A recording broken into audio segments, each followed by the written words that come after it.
जय यमुना तीरा बनचारी जय कुंज बिहारी जय हो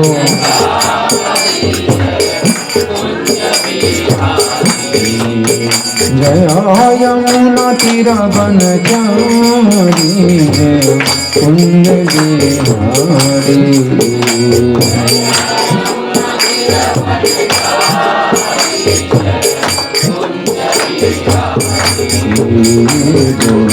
राधा माधव जय कुंज बिहारी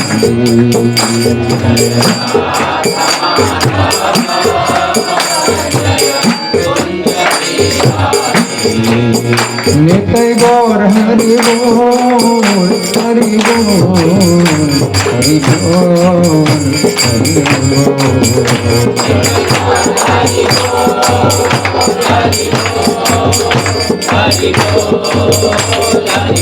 जय प्रभु पदा प्रभु पदा प्रभु पदा प्रभु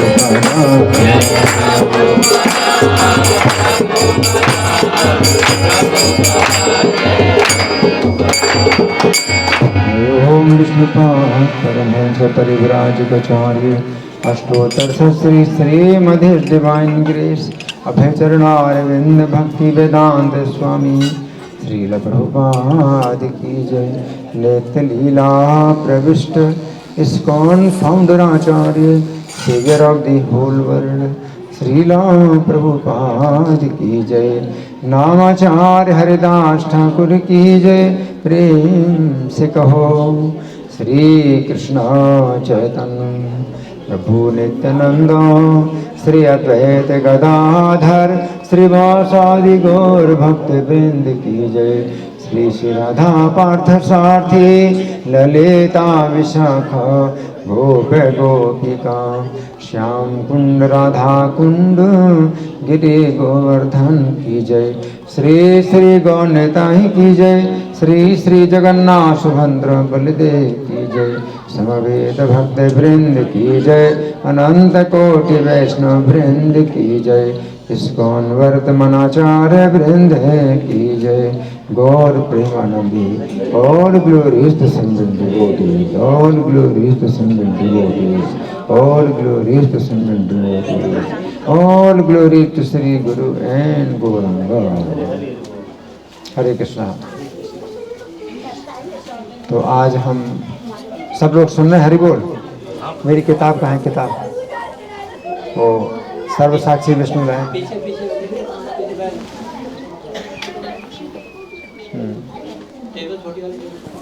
पूरा पूरा सर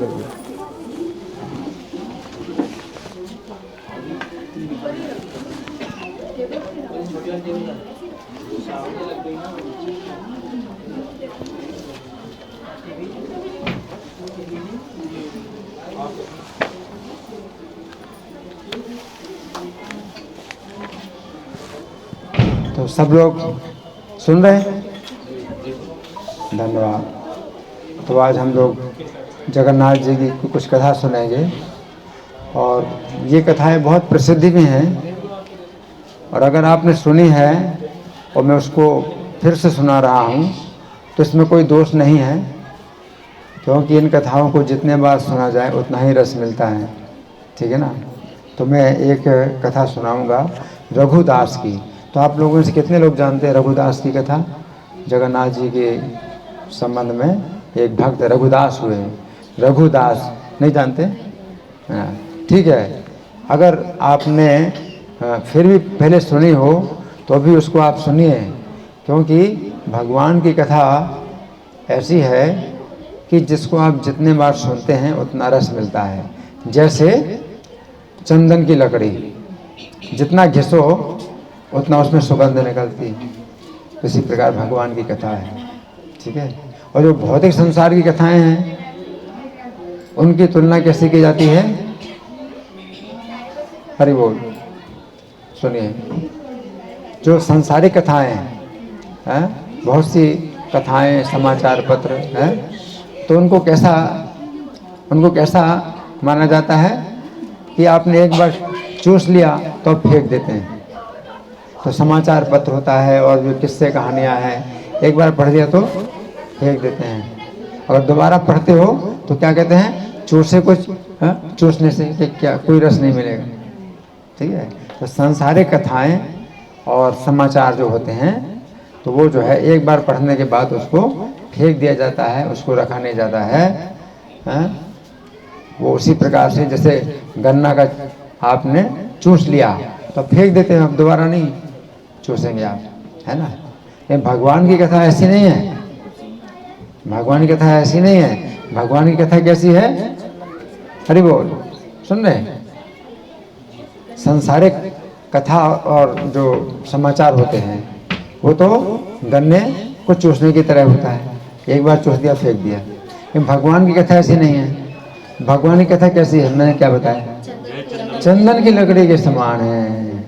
जितने बार सुनो उतना रस मिलेगा, जितना रगड़ो उतना उसमें और सुगंध आएगी, है ना। इस तरह से है। तो जगन्नाथ जी जो जगन्नाथपुरी में प्रकट होते हैं तो कलयुग के जो है ये भगवान है। सतयुग में भगवान प्रकट होते हैं उत्तर दिशा में नर नारायण के रूप में, तपस्या करते हैं, संसार की रक्षा करते हैं, है ना। त्रेता युग में भगवान प्रकट होते हैं दक्षिण दिशा में रामेश्वरम में, है। तो सतयुग में उत्तर दिशा में बद्रीनाथ, और त्रेता में दक्षिण दिशा में रामेश्वरम, है। और द्वापर में पश्चिम दिशा में द्वारका में, और कलयुग में पूर्व दिशा में जगन्नाथ।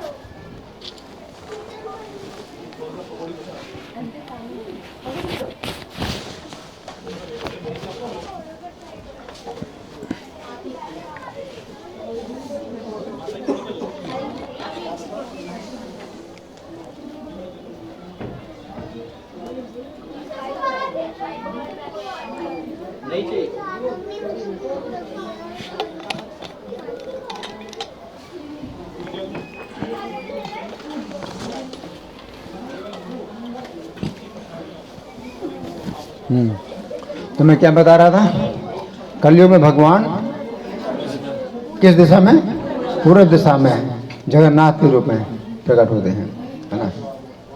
तो प्रत्यक्ष हैं भगवान जो है, सत्य में प्रत्यक्ष है उत्तर दिशा में नर नारायण के रूप में, अब नहीं दिखाई पड़ते हैं, अभी ढके हैं बर्फ के पहाड़ में, है ना।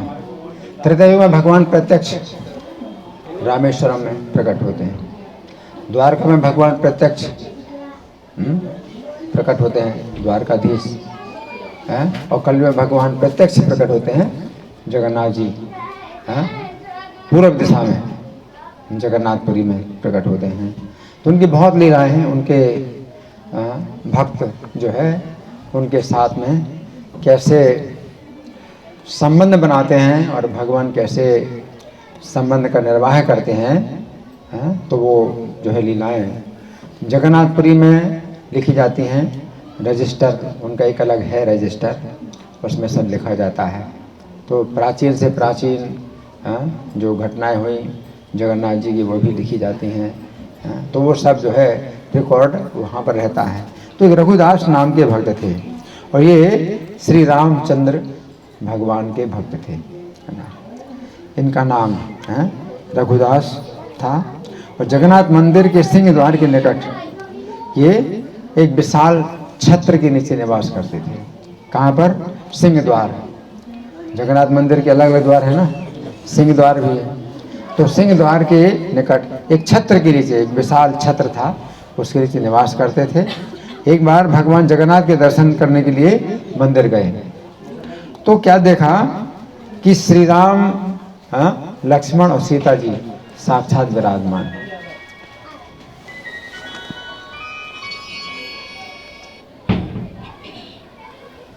मैंने अपना मोबाइल बंद कर दिया, अब आपके अपने मोबाइल सब बंद कर दीजिए।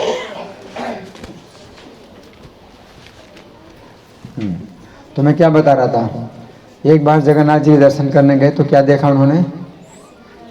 जगन्नाथ सुभद्रा बलदेव नहीं देखे, क्या देखे उन्होंने? सीताराम लक्ष्मण। सीताराम लक्ष्मण देखे उन्होंने साक्षात। उस दिन से उन्हें विश्वास हो गया कि भगवान जगन्नाथ मेरे इष्ट देव है, श्री राम ही हैं। विश्वास हो गया कि मेरे इष्ट देव श्री राम ही हैं। और जगन्नाथ जी के प्रति जो है सखा भाव का संचार हो गया, सखा भाव। तो ये जो भाव है ये स्वतः प्रकट होता है, ये ऐसा नहीं होता है, हरि बोल, ये ऐसा नहीं होता है कि मैं भगवान का सखा बनना चाहता हूँ, मैं भगवान के बराबर बनना चाहता हूँ, मैं भगवान का दास नहीं बनना चाहता। तो इस तरह की भावना नहीं होनी चाहिए। भगवान के संबंध में इस तरह का अपना चुनाव नहीं होना चाहिए कि मैं भगवान का सेवक नहीं बनना चाहता, मैं तो भगवान के बराबर भगवान का सखा बनना चाहता हूँ। इस प्रकार का विचार नहीं होना चाहिए, क्योंकि भगवान के साथ में जो संबंध होता है शांत रस में, सबसे पहले शांत रस में होता है संबंध, और शांत रस से फिर आगे कौन सा रस? दास रस। तो दास रस में शांत रस भी है और दास रस की विशेषता है। और दास रस से आगे अगर उसका स्वरूप हो तो क्या आता है? कौन सा रस आता है? सख्य रस। तो सख्य रस में शांत रस भी है और दास रस भी है और सखा भाव की विशेषता है। तो ये नहीं सोचना कि उसके अंदर दास भाव नहीं होता है, ऐसा गलत है। और सख्य रस के आगे क्या आता है? वात्सल्य रस। तो वात्सल्य रस में अगर कोई भक्त आता है तो उसके अंदर शांत रस भी है और दास रस भी है और सख्य रस भी है और वात्सल्य की विशेषता है। तो पहले के जो रस हैं वो छोड़ता नहीं, वो होते हैं, और ऊपर के और रस विशेष रूप में होते हैं। और वात्सल्य रस के ऊपर क्या है?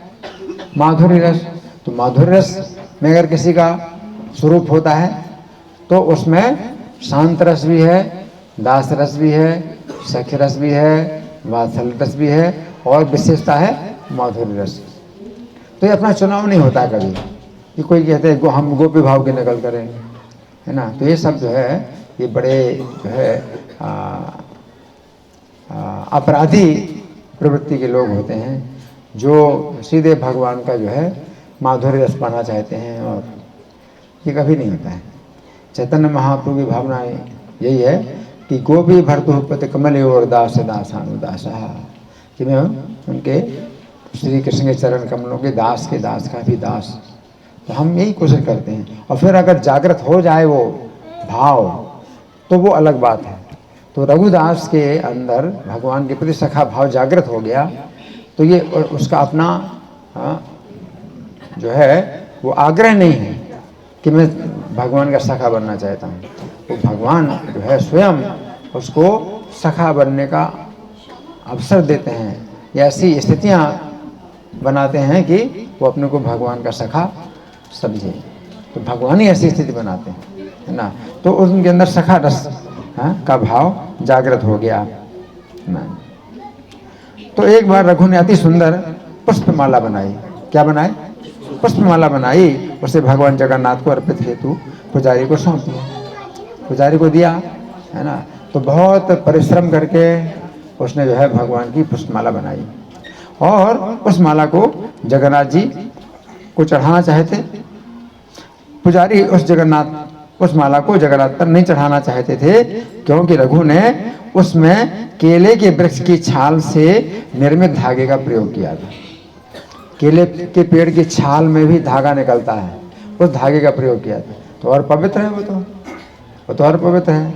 इन पुजारी लोग हैं अपनी भावना कुछ इस तरह ये बना लेते हैं कि ये ठीक नहीं है, तो जगन्नाथ जी को अर्पित उन्होंने नहीं किया, है ना। तो समय इस प्रकार की वस्तुएं जगन्नाथ मंदिर में नहीं चढ़ाई जाती थी और अपनी माला जगन्नाथ जी को ना पहनाए जाने पर रघु बहुत दुखी हुए, अपमान अनुभव करते हुए मंदिर छोड़ करके चले गए। अब रघु के कष्ट को कौन जानता है? केवल जगन्नाथ है कि उसने मेरे लिए माला बनाई और उसकी माला नहीं पहनाई गई। तो केवल जगन्नाथ जी समझे उसके कष्ट को, और कोई नहीं समझे, क्योंकि पुजारी लोग सब व्यस्त रहते हैं। माला नहीं चढ़ाई तो उन्हें कुछ फर्क नहीं पड़ता है कि भाई उसने माला अर्पित की थी और मैंने माला नहीं चढ़ाई।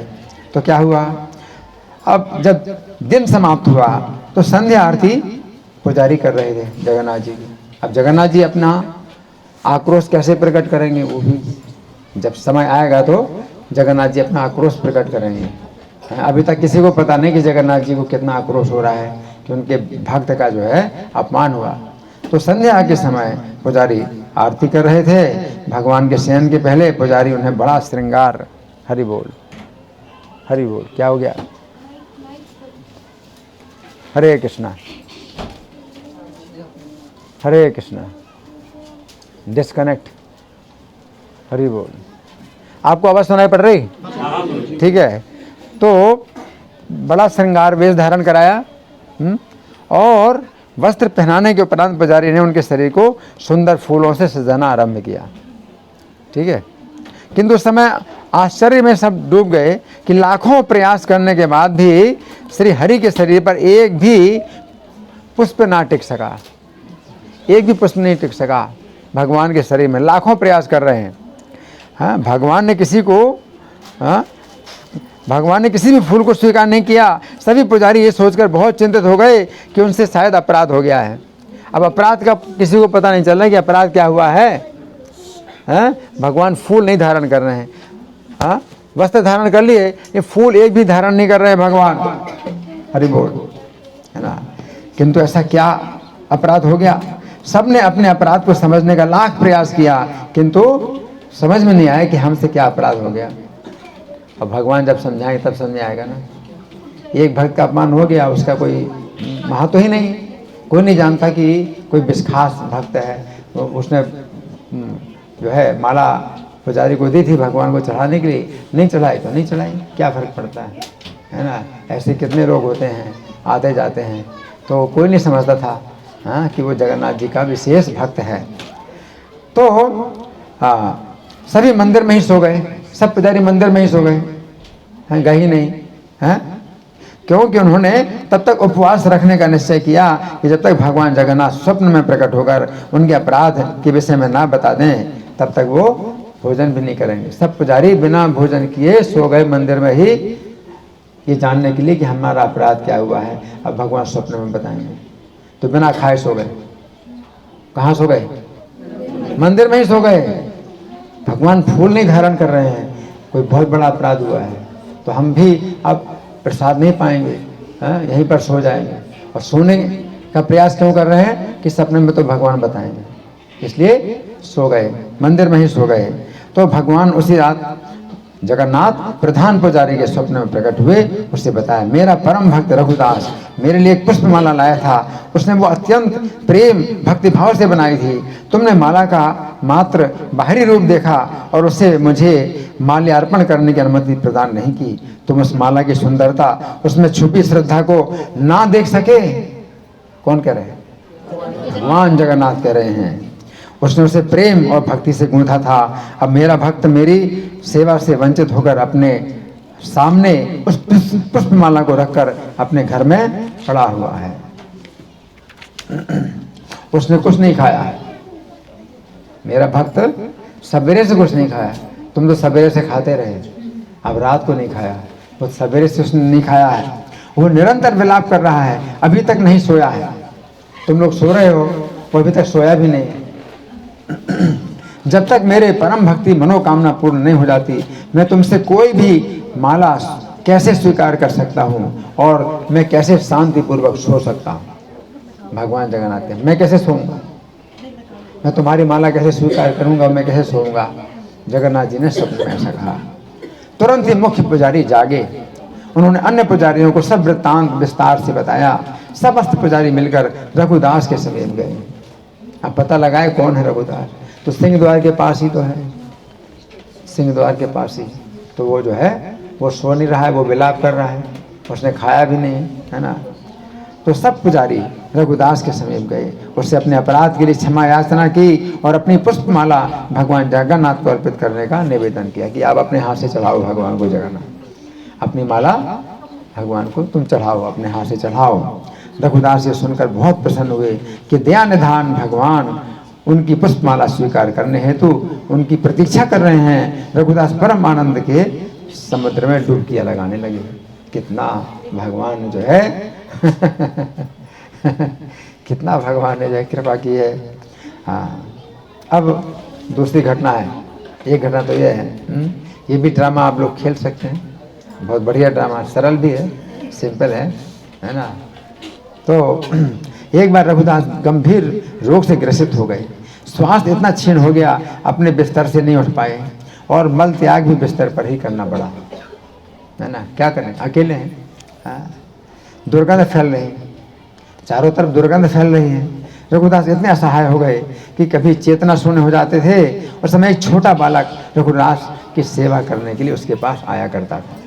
अब देखो वो छोटा बालक कौन है ना, भगवान ही है साक्षात। छोटा बालक उनकी सेवा करने के लिए आया करता था। वो उनके शरीर को स्वच्छ करके उस पर सुगंधित चंदन लगाता था, कमरे को शुद्ध करने और सुवासित करने के लिए चारों तरफ इत्र छिड़कता था, सुगंधित धूप दीप जलाता। और रघुदास की जब चेतना लौटी तो उसने देखा वो बालक साक्षात भगवान जगन्नाथ है। हरि बोल, साक्षात भगवान जगन्नाथ। जब होश में आए तो देखा साक्षात भगवान जगन्नाथ। रघुदास ने भगवान से कहा, परम प्रिय प्रभु, आप यहाँ क्या कर रहे हैं? मेरे लिए नीच कर्म करके आप मुझे पाप में डाल रहे हैं। मुझे तो बहुत पाप लगा, आपने मेरे मल मूत्र साफ किया तो मुझे तो बहुत पाप लग गया। भगवान से वो बोला, मैं आपकी सेवा प्राप्त करके और अधिक पापी हो गया हूँ। हे भगवान, आप तो दया के सागर हैं। यदि आप चाहते तो मुझे सरलता से रोग मुक्त ही कर देते, मुझे रोग ही ना होता, है ना। एक प्रश्न उठता है कि नहीं, एक प्रश्न ये भी उठता है कि भगवान तो सर्वशक्तिमान है ना।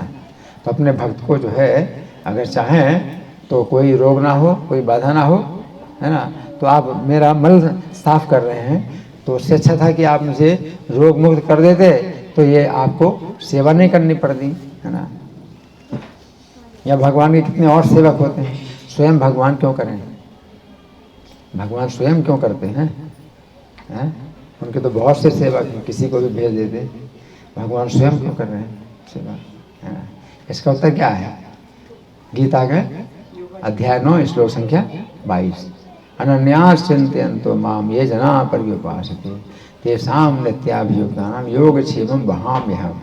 मैं स्वयं वहन करता हूँ उनका योगक्षेम, स्वयं वहन करता हूँ। योग का मतलब है आवश्यकता की पूर्ति और क्षेम का मतलब है रक्षा।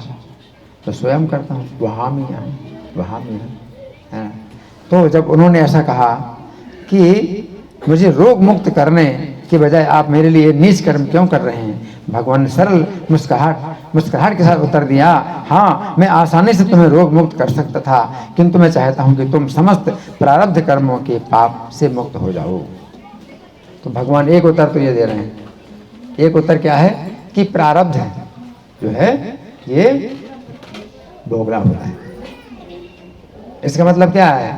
मान लीजिए कि मैं मतलब पूरी तरह से शुद्ध भक्त हो गया, ठीक है, तो भी अभी तब तक मेरा शरीर रहेगा जब तक कि प्रारब्ध है, प्रारब्ध, ठीक है ना। तो प्रारब्ध कुछ ऐसे कर्म हैं जो कि निश्चित हो गए हैं कि हमको भोगना है, तो उसमें भगवान बहुत कम कर देते हैं, उसको भी बहुत कम कर देते हैं। जैसे एक प्रकार से वो खत्म ही समझ लो, खत्म ही हो गया, बहुत कम कर देते हैं। कैसा कर देते हैं? जैसे कि किसी को अगर सूली में चढ़ना है तो उसको कांटा लग जाए, सूली में चढ़ना तो कांटा लग जाए, तो वो भी जो प्रारब्ध भी जो है भगवान बहुत कम कर देते हैं। फिर भी वो होता तो है, कुछ तो होता ही है ना। तो भगवान ने ये कहा कि तुम्हारा प्रारब्ध में पूरा करना चाहता हूं ताकि तुम मेरे धाम में आ सको। कि प्रारब्ध के कारण ही शरीर अब यहाँ पर है, ठीक है ना। या तो भगवान की लीला में भक्त आते हैं भगवान के धाम से, भगवान की लीला में सहयोग देने के लिए भक्त आते हैं। जैसे देवकी है, वसुदेव हैं, सब वैकुंठ से आए हैं, भगवान की लीला में कार्य करने के लिए आए, है ना। और नहीं तो प्रारब्ध के कारण ही उनका शरीर इस संसार में रहता है। वो तो वैकुंठ जाने के लिए निश्चित हो चुका है उनका, है ना। तो प्रारब्ध है ना।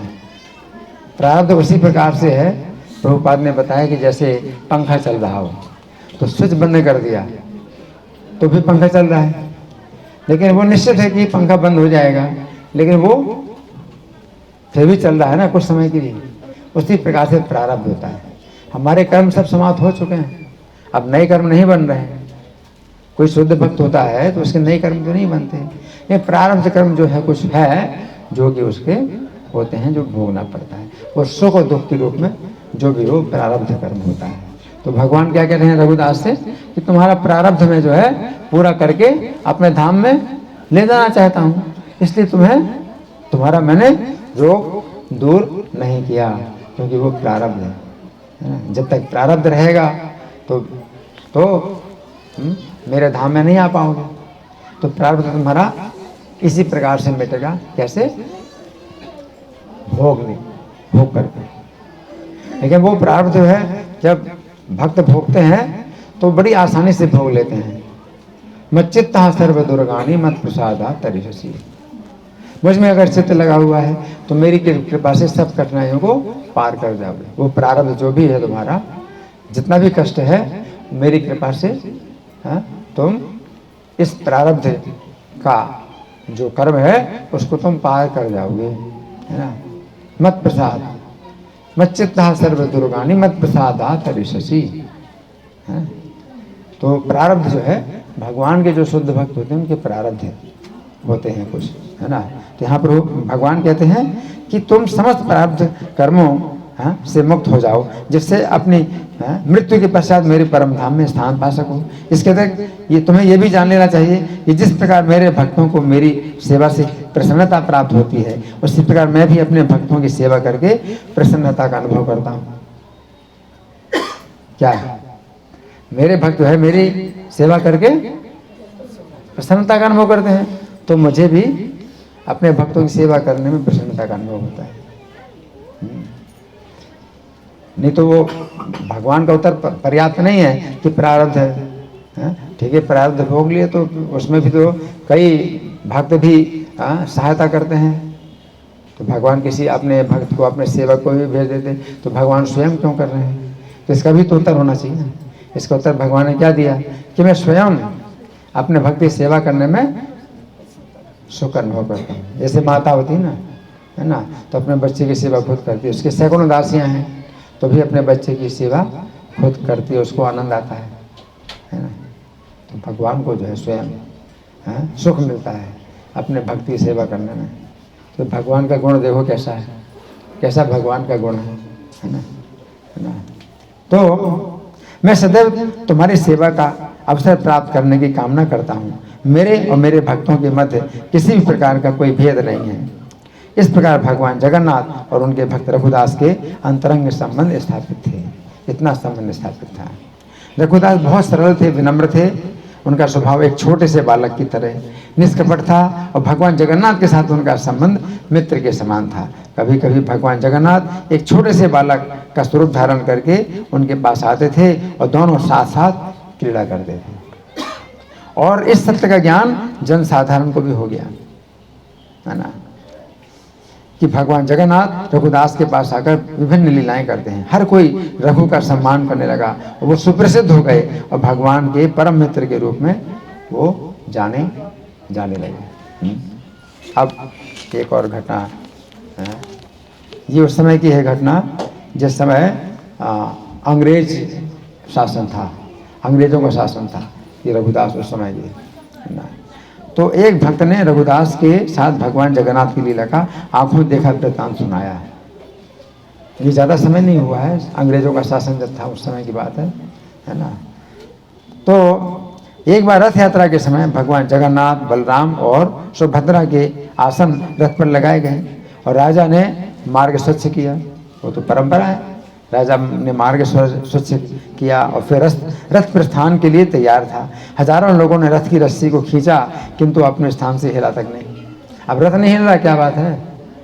रथ यात्रा शुरू करने के लिए सब लोग रास्ता खींच रहे हैं और रथ हिल भी नहीं रहा है। तो क्या कोई ब्रेक है? नहीं, कोई ब्रेक नहीं है, रथ नहीं हिल रहा है, रथ नहीं हिल रहा है। तो अंग्रेज प्रशासन ने भगवान के रथ को खींचने के लिए एक हाथी की व्यवस्था की। अंग्रेजों का प्रशासन था, है ना। तो हाथी को लगाया रथ को खींचने के लिए, किंतु रथ फिर भी अपने स्थान से हिला नहीं। तो अंग्रेज साहब ने रघुदास से कहा, रघुदास जी ये कैसे ईश्वर हैं? वो भी जानता था, अंग्रेज जो शासक था, अधिकारी था, वो भी जानता था। उसने रघुदास से कहा कि ये कैसे ईश्वर है तुम्हारे? ये तुम्हारे कैसे ईश्वर हैं? मैंने रथ खींचने के लिए शक्तिशाली हाथी लगाए हैं, किंतु रथ तनिक भी नहीं हिल रहा है। ये सुनकर रघुदास रथ पर चढ़ गए और भगवान के समीप पहुंच गए और भगवान के जगन्नाथ के कान में बोला कुछ कान में कुछ कहा और रथ तुरंत चल पड़ा।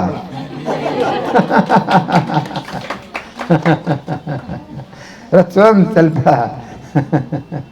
अंग्रेज जो अधिकारी थे देख करके दंग रह गए और रघुदास ने कहा, आप जो है असली मित्र हैं और आपके भगवान जगन्नाथ भी असली मित्र हैं।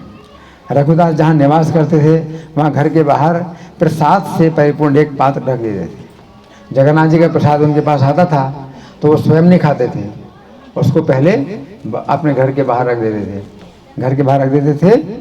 और जैसे कोई भी पाले पक्षी और जंतु जो है जब पालें और जो जोठा बच जाए उसके बाद वो पा देते, उनकी ऐसी भावना थी। जगन्नाथ जी जो है इतनी विनम्रता से प्रसन्न होते हैं, है ना। वो बाहर रख देंगे, कोई भी जंतु आए, कोई पक्षी आए, जो पालेगा उसके बाद जब बच जाएगा तब वो खाएंगे प्रसाद, है ना। तो उस पक्षियों जंतुओं द्वारा जूठन रूप में उस पात्र में छोड़े गए प्रसाद को ही ग्रहण करते थे। ये उनका परम विचित्र स्वभाव था, इसलिए भगवान जगन्नाथ को बहुत प्रिय थे। हरि बोल। ऐसी जो है ये बड़ी अद्भुत कथा है। अच्छा, तो ठीक है, तो इसमें तो बहुत कथाएं हैं। तो अभी हम सोच रहे हैं कि आप लोगों के साथ में कुछ मंथन करें, कुछ विचार करें। आप लोगों की कुछ विशेष अनुभव हैं या कोई शंका है, कोई प्रश्न है, इस कथा के संबंध में भी किसी का कोई प्रश्न है या मैं प्रश्न करूं? मैं प्रश्न करूं? ठीक है, ठीक है, तो मैं प्रश्न कर रहा हूं। तो रघुदास की जो है जगन्नाथ जी के प्रति जो है श्रद्धा क्यों उत्पन्न हुई? क्योंकि प्रत्येक भक्त का जो है क्या होता है, अपने इष्ट देव होते हैं। हालांकि सभी विष्णु तत्व हैं, फिर भी किसी विशेष अवतार के प्रति किसी भक्त की जो है अपनी वो होती है, भावना होती है, हैं? तो रघुदास की जो है कौन से स्वरूप के प्रति विशेष भावना थी, कौन बताइए? हाँ जी।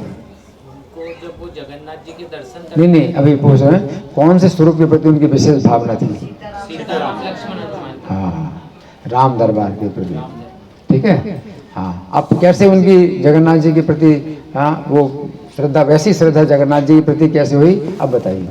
क्योंकि वो जब जगन्नाथ जी के दर्शन करने गए तो उन्हें सीताराम लक्ष्मण जी के दर्शन। हाँ, तो ऐसा नहीं कि जगन्नाथ जी दर्शन नहीं करेंगे, जगन्नाथ जी दर्शन करते थे, लेकिन सामान्य रूप से दर्शन करते थे। हर भगवान के जो है स्वरूप को प्रणाम करना तो एक स्वाभाविक नियम था।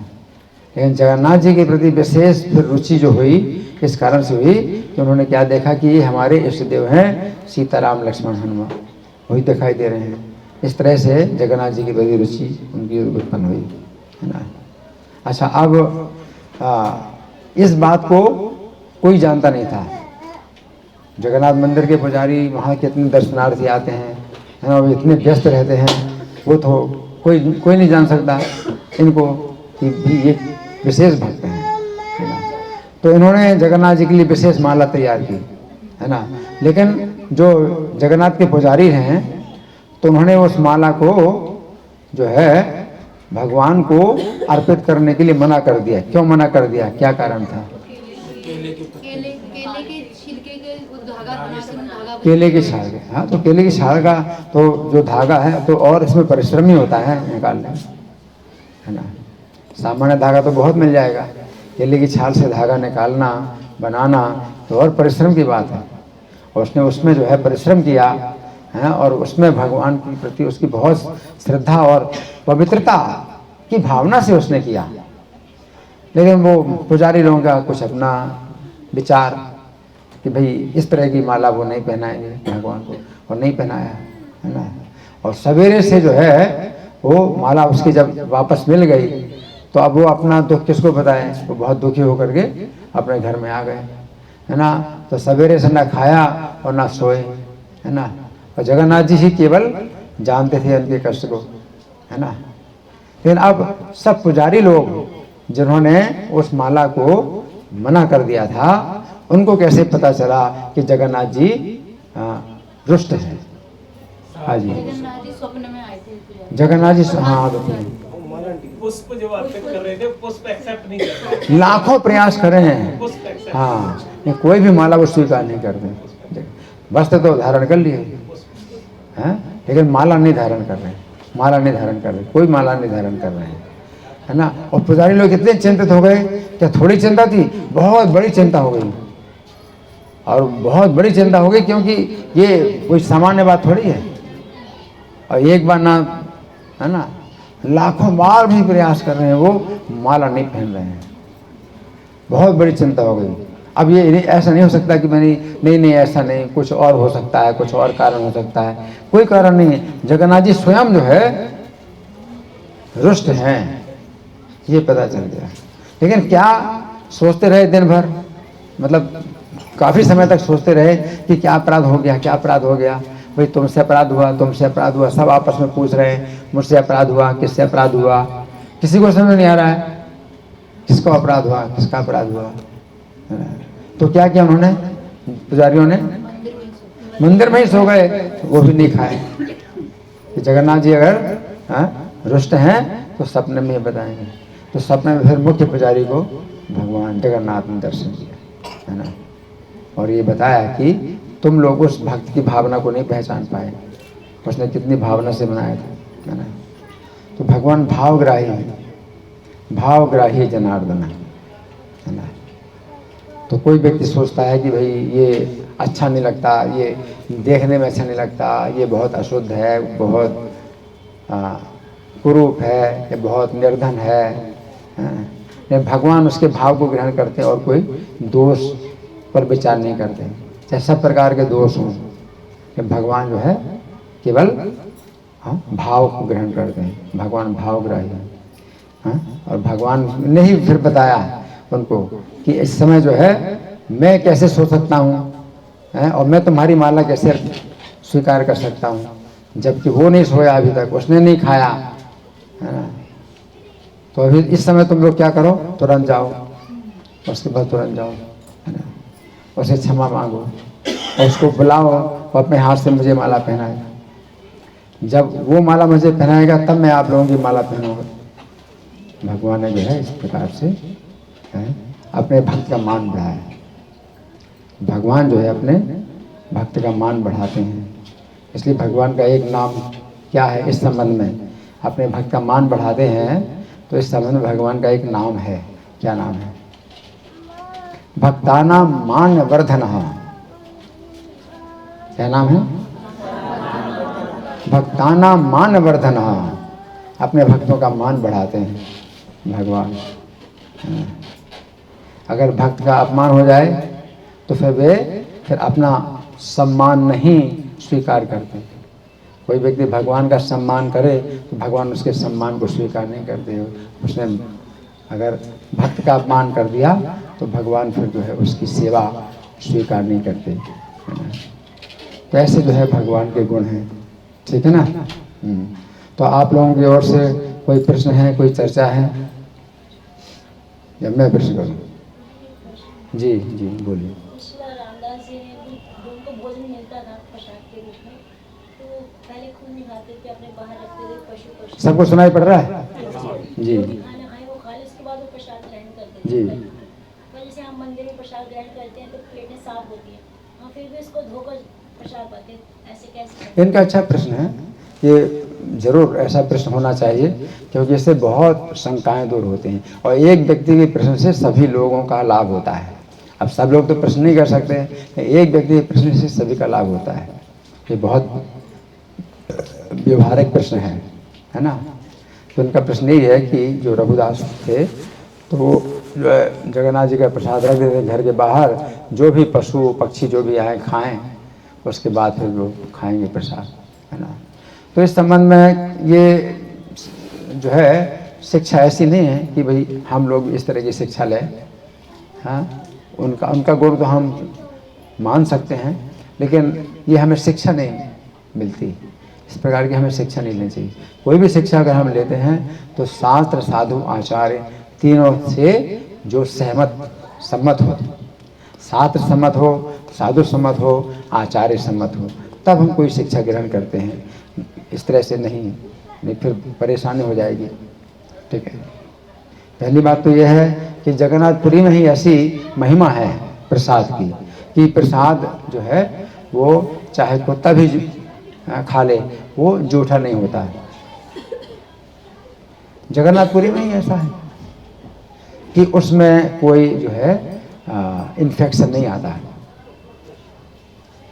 अगर जगन्नाथपुरी में ऐसा है प्रभाव कि वो उसमें इन्फेक्शन नहीं आता है ना, तो वो जो है आज के विज्ञान भी जो है, आज के विज्ञान के द्वारा भी इसका परीक्षण किया जा सकता है कि इन्फेक्शन नहीं आता है।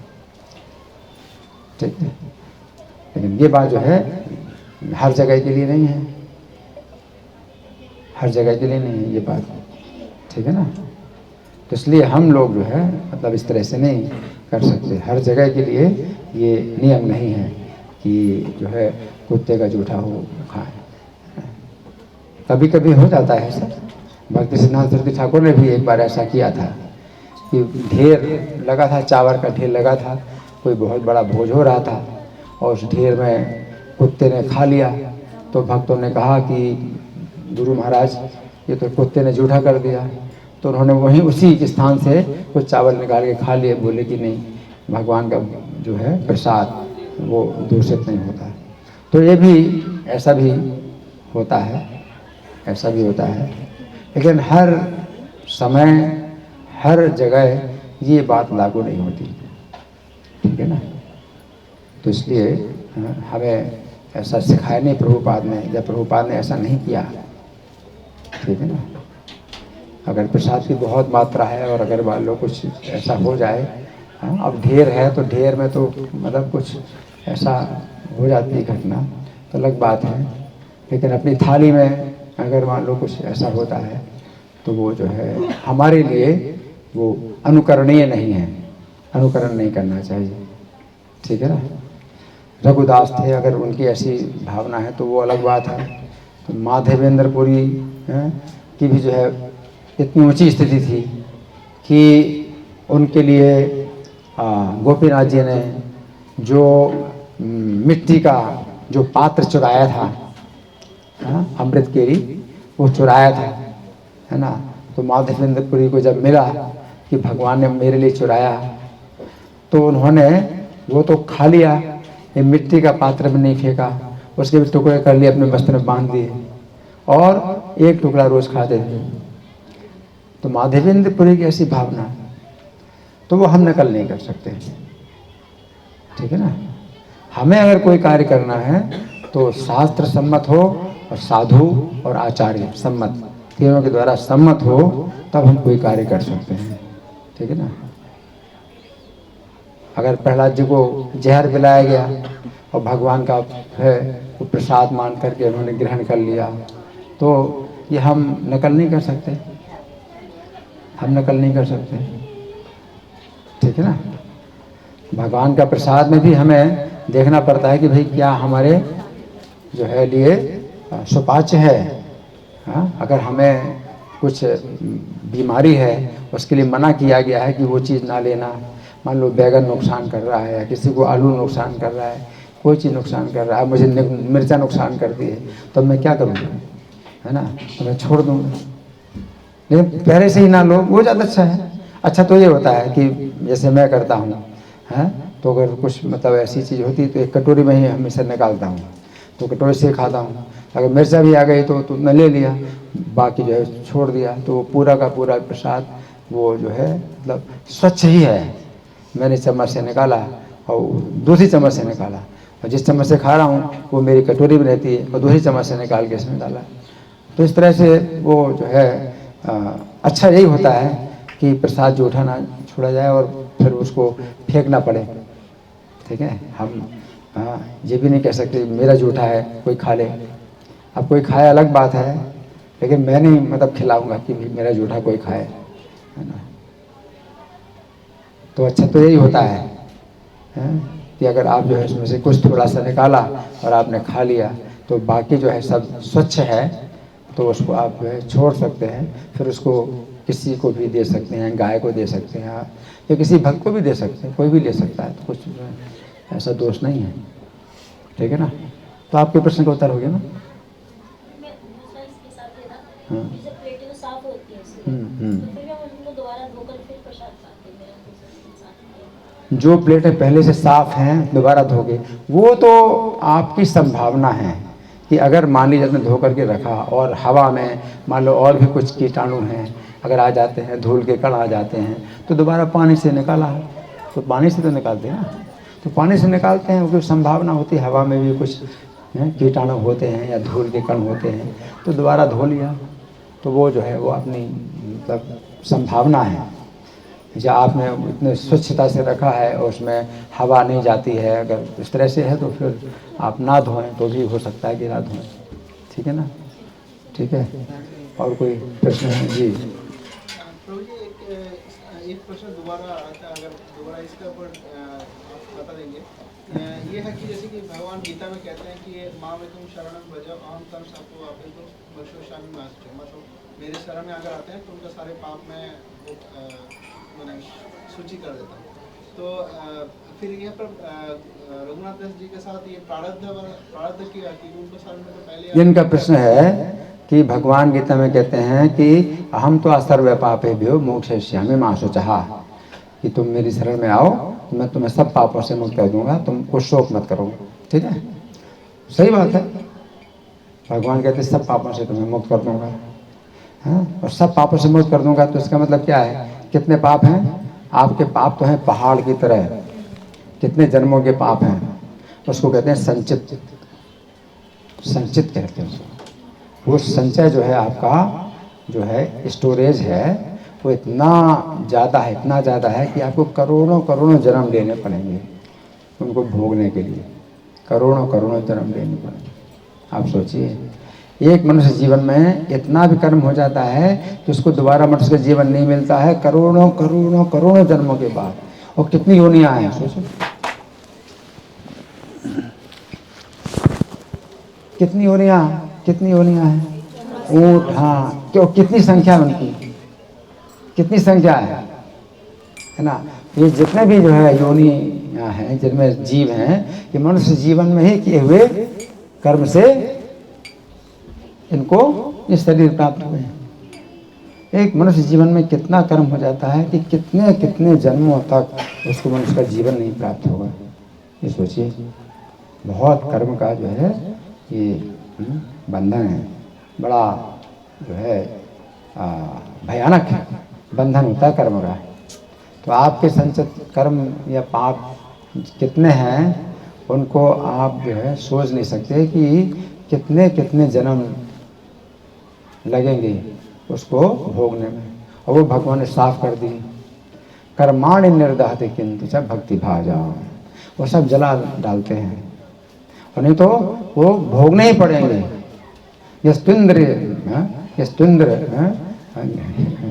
यस्तुन्द्र गोप मथिविंद्र महोसु कर्म कर्मानु बंधानुरूप फल भाजन मातन होती है। यस्तुन्द्र गोप मथिविंद्र महोसु कर्म बंधानुरूप फल भाजन मातन होती है। चाहे इंद्र से लेकर के चींटी तक हर व्यक्ति को अपने कर्म बंधन के अनुसार फल भोगना पड़ेगा, किसी प्रकार से नहीं नष्ट हो सकता, कर्म भोगना पड़ेगा। कर्माण निर्धात किंतु च भक्ति भाजा, ये अपने भक्तों के कर्मों को जला डालते हैं। गोविंद मादि पुरुषम तमहम भजा, भगवान जला डालते हैं तो वो तो कितना बड़ा। अब वो प्रारब्ध जो बचा है वो हो सकता है 1 जन्म के लिए हो या 2 जन्म के लिए हो, तो वो तो कुछ भी नहीं।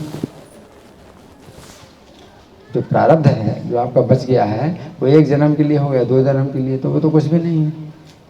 कहाँ आपके करोड़ों करोड़ों जन्म जो भोगना पड़ेगा, कुछ भी नहीं। फिर उसमें भी भगवान साथ रहते हैं तो फिर क्या कष्ट है। उसमें भगवान साथ रहते हैं तो कष्ट ही नहीं है। अब देखो भगवान साथ में रह के क्या मल साफ कर रहे हैं, इतना जो है भगवान मतलब साथ में रहते हैं, इतने साथ में रहते हैं तो क्या कष्ट है। भगवान साथ में रहते हैं, है ना। तो भगवान कहते मत चित्ता सर्व दुर्गाणी मत प्रसादा तरे शशि। वो भी जो प्रारब्ध है वो भी आप भोगेंगे तो सुख पूर्वक भोगेंगे, बड़े सुख पूर्वक भोगेंगे। जैसे कि नदी, प्रारब्ध जो है आपकी नदी की तरह है, तो नदी को आप पार करते हैं नौका में बैठ करके, तो नौका में बैठ करके नदी भी पार करते हैं तो आपका जो है पैर भी नहीं भीगता और आप नदी पार कर जाते हैं। और बिना नौका के आप नदी पार करते हैं तो कितना कष्ट होता है।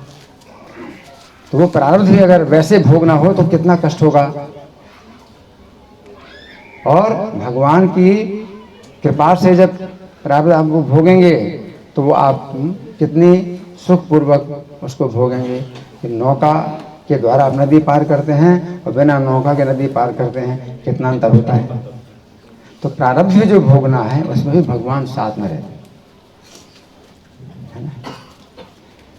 तो इसमें बहुत अंतर है, इसलिए उसमें तो कुछ है ही नहीं फर्क है, वो वैकुंठ में ही है।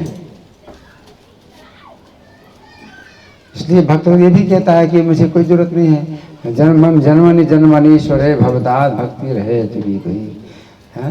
कि मैं अगर ना भी जाऊं, कभी भी वैकुंठ में ना जाऊं और मैं वैकुंठ जाने के योग्य नहीं हूं, तो जन्म जन्म में मुझे आपकी अहेतु की भक्ति प्राप्त हो। अहेतु की भक्ति में आप साथ रहेंगे।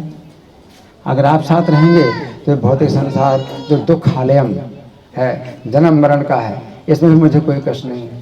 ना मुझे जन्म का कष्ट है ना मरण का कष्ट है, कि नहीं।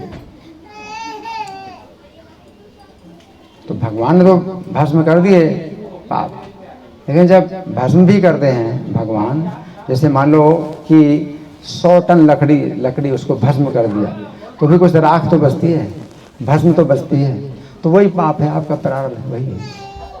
भगवान ने सब भस्म कर दिया है, तो वो भस्म कितनी बची,